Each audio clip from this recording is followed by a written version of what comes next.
Okay, so just a quick update on this Saturday morning. My wife's gone out to visit her mother. This gives me a few chances to play on my fun stuff.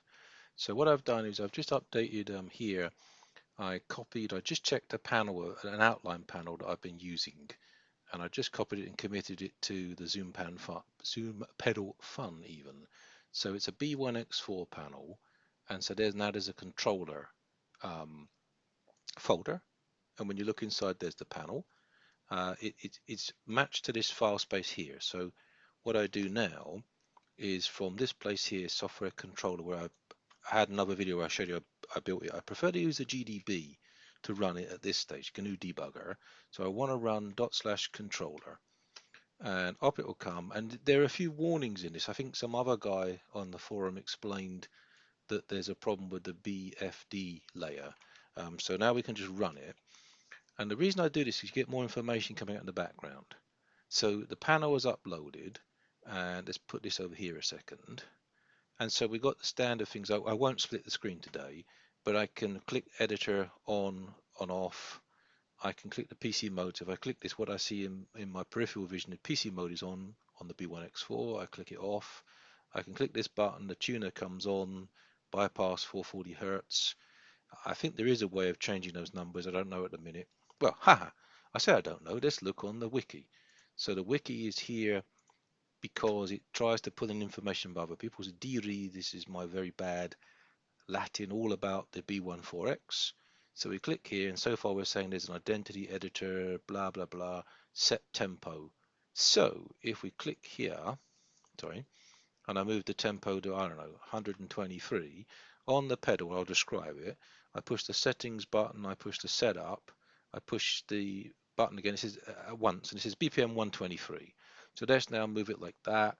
I have it, this is where this is useful because I can see, as you can see, that I think the tempo is 69. Yeah, if I push the settings because it resets it, and I push the setup, it tells me that the BPM is 69. Okay, so now we can set the thing remotely, and you know, if you had some other pedal with the ability, so let me be clear.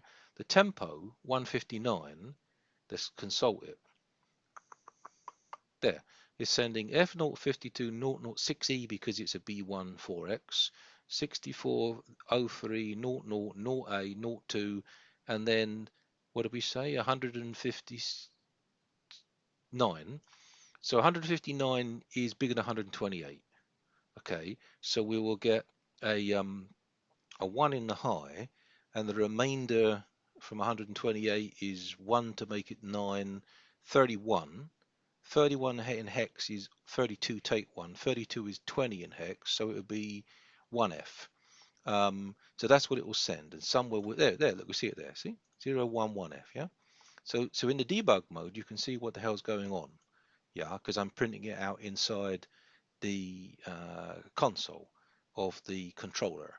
So there's no magic here. It's just a case of if only Zoom had made this clear, you know, loads of people on the internet, myself and others, wouldn't have had to reverse it. So now you can use the panel to do this. I'm using this currently on a Raspberry Pi 4. I believe this works on a Windows box. The only major difference I had to do was to cut the buffer to 2K. So we can set that, the volume at the moment. If I click the settings, I click the patch, and I click it again, it says the level's 46. So let's make it, I don't know, 100, 95. And you can just click here and type 95 if you want, yeah? Why 95? Why not? And you see that we've got this number 5F. Well, 96 would be 60 in hex, so one less is F, so 5F. So it's done the right thing. Now let's check out the D-Re Atari. This is where I got the idea from D-Re Atari when I was a kid, yeah.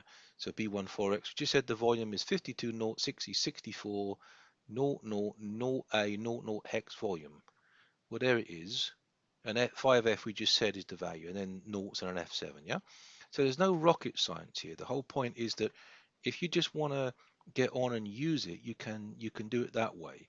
What I'll be doing in the other bits of the forum is to cover how I did some of the things I'm doing to get to the stage. So here's all the prior work, but I'll be making some other wikis on This is how I did the reverse engineering of this. This is how I did that. The reason is because some of you guys have got other pedals, MSCR, is it? No, MSCD, I don't know what it is. It was the stomp pedal that has the delay and reverb or whatever it is. So you have those other pedals. They're not the same. Some people, like these guys, would have explained about those pedals, I think.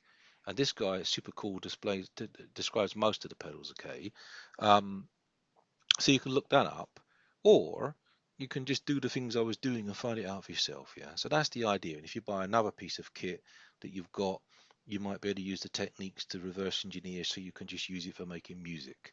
And that's the thing that I want to do. Except I've got to do the plumbing today, so I can't make music today. So yeah, so that's that. So now what should happen is that if I double click on the request, then all this crap comes through, and you see now it says the update LCDs. So this shows us that, and I've got to change the algorithm here. I don't think it's very smart what I'm doing. I think I need to put a state machine in the handle MIDI. But you see all this rubbish is coming back here, like the. So you see we've used Mundwell's technique, and actually I found it independently as well, which was when I reversed engineered what was happening with the what's that thing called, Guitar Lab. I found Guitar Lab was sending certain stuff, and Manto had already done it in Python, and I've now done this in the luau, which is needed for controller. So we now get that this is the FX, and you see the idea here is 30 or 48, and the gid is 8. Well, actually, I think it should be 1. So I'm going to divide it by 8 at one point. I say that because 12 won't divide. Oh, I don't know what I'm going to do. I'm going to make it consistent. At the end of the day, what this is doing, everyone, is it's finding this out from the pedal direct. It says, hey pedal, would you mind awfully telling me what you've got in your file? Oh, you have GlamComp. What version? 1.2. Fantastic. What's his ID? This is an arbitrary number. So long as that number gets entered into some other place, it will work. Yeah. Um, and as long as it's converted properly. I mean, I think the only thing we can do really is to look at what happens in the sysx when you manually set this stuff, and that will give us a definitive answer. But for the moment, that's what's coming through. Um, so now I display these values here. What I want to work on next is adding the parameters in, so you can change the parameters 1 to 9 and some sort of click of FX down here. And once it's done this, you click down and you've got the list of the FX. If I want to know what Dark Pre 1U is, then it's version 1, 49 for its uh, effect number, and 28 for its group ID. And what I'll be doing later is putting something in to allow us to inject these values in. I still haven't worked out how to do it yet. I mean, I know how to do things. I just haven't worked out the best way of doing it. But what I'll be doing is saving this panel into this remote space. So we go back to the Zoom Pedal Fun B1. Come on, Zoom Pedal Fun B1X controller. And I'll be saving updates to it here, because the nice thing now by using Git is I can work on the pedal, save it, because controller is not always that stable. So it's a really good idea to save it anyway and then update it to here. So should I get some sort of Texas problem recently, like our friends over there have got, at least it's stored somewhere else in the world. Yeah. So yeah, that's the idea. That's what I'm working on. And if you want to play with this, that's great. It will be doing more stuff. So come back for updates. If you have ideas of what you want it to do, then let me know. I mean, one idea someone had is, can they use an expression pedal to do stuff? Yeah, if we can read the expression pedal in. I found out the Pi doesn't have a analog to digital converter, but you can get them added on. So, or you can use a different device to get the value in, yeah. But if we can read the MIDI value in, there's no reason why we can't basically swap it through and make it control a range of parameters.